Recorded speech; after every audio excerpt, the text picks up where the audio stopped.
ఎన్నికల ప్రచారంలో భాగంగా మీ గ్రామానికి రావటం జరిగింది. ఈరోజు నేను చెప్పనవసరం లేదు, మీకే తెలుసు. ఇన్నేళ్లుగా ఏ ప్రభుత్వమైనా పరిపాలన ప్రజల వద్దకు తీసుకొచ్చిందా? ఒక జగనన్న మాత్రమే ఈరోజు సచివాలయ వాలంటీర్ వ్యవస్థ ద్వారా ప్రజల వద్దకే పరిపాలన తీసుకొచ్చారు.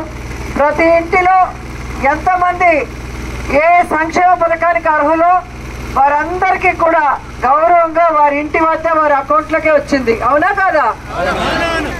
దేశంలో ఏ ముఖ్యమంత్రి కూడా ఇలా చేయలేదు, ఒక్క జగనన్నే చేశాడు.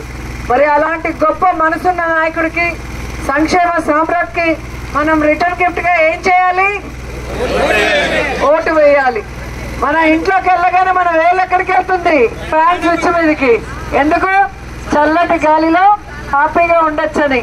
అలాగే మే 13 జరిగే ఎన్నికల్లో మీ వేలు ఫ్యాన్ గుర్తు మీదకి వెళ్ళి నొక్కాలి. ఒక్కొక్క మనిషికి 2 ఓట్లు ఉంటాయి, ఒకటి ఎమ్మెల్యే, రెండోది ఎంపీ. 2 కూడా ఫ్యాన్ గుర్తుకేయాలి. అప్పుడే మీ కష్టాలు దూరం అవుతాయి. ఇప్పుడు ఇచ్చే సంక్షేమ పథకాలు కంటిన్యూ అవుతాయి, అభివృద్ధి కార్యక్రమాలు జరుగుతాయి. వాలంటరీ వ్యవస్థ ద్వారా గౌరవంగా ప్రతిదీ మీ ఇంటి వద్దకే వస్తుంది. అవునా కదా? ఈరోజు జగనన్న సురక్ష కానీ, జగనన్న ఆరోగ్య సురక్ష కానీ, పెన్షన్లు కానీ, ఇళ్ల పట్టాలు కానీ, ఆసరా కానీ, చేయూత కానీ, అమ్మఒడి కానీ ఏదైనా కూడా మీ వద్దకే వస్తుంది.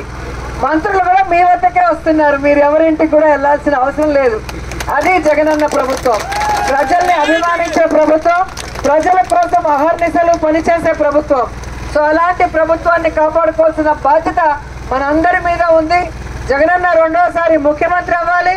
ఇక్కడ మీ ఆడబిడ్డ అయిన రోజమ్మ 3వసారి ఎమ్మెల్యేగా హ్యాట్రిక్ కొట్టాలి అంటే ఫ్యాన్ గుర్తుకు ఓటేయాలని కూడా అందరినీ కోరుకుంటూ సెలవు తీసుకుంటున్నాను. జై జగన్, జై జై